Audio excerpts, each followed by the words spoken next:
అందరికీ నమస్కారం. రేపు అనగా 2వ తేదీ మే సాయంత్రం 5:30కు కడప నగరంలోని 7 రోడ్ల సర్కిల్ దగ్గర తెలుగుదేశం పార్టీ అధినేత ఆధ్వర్యంలో ఆయన అధ్యక్షతన ప్రజాగలం సభ మీటింగ్ జరుగుతుంది. దానికి తెలుగుదేశం పార్టీ కుటుంబ సభ్యులు అలాగనే కడప నియోజకవర్గంలోని ప్రజలు పెద్ద ఎత్తున హాజరయ్యి సభను విజయవంతం చేయాలని మనవి. ఇక మనకి 12 రోజుల్లో సాధారణ ఎన్నికలకు మనము వెళ్లడం జరుగుతా ఉంది.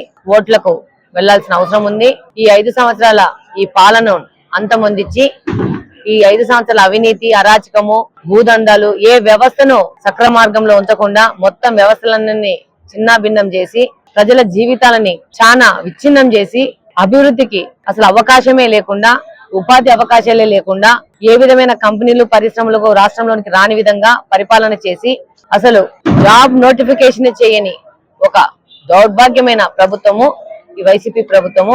దీన్ని అంతమొందించి మే 13వ తేదీ మనము తెలుగుదేశం పార్టీకి, ఎన్డీఏ కూటమికి ఓటు వేసి మన రాష్ట్ర అభివృద్ధికి మనమే మొదటి అడుగు వేయాలని కోరుకుంటూ ఇక్కడ కడప నియోజకవర్గంలో ఎన్డీఏ కూటమి అభ్యర్థిగా నేను రెడ్డపగారి మాధవిని పోటీ చేస్తున్నాను.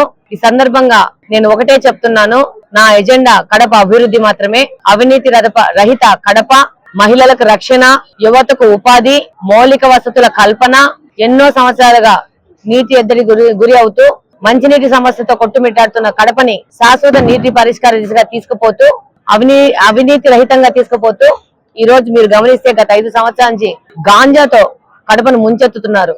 దీని మీద పెద్ద పోరాటం చేయవలసి ఉంది.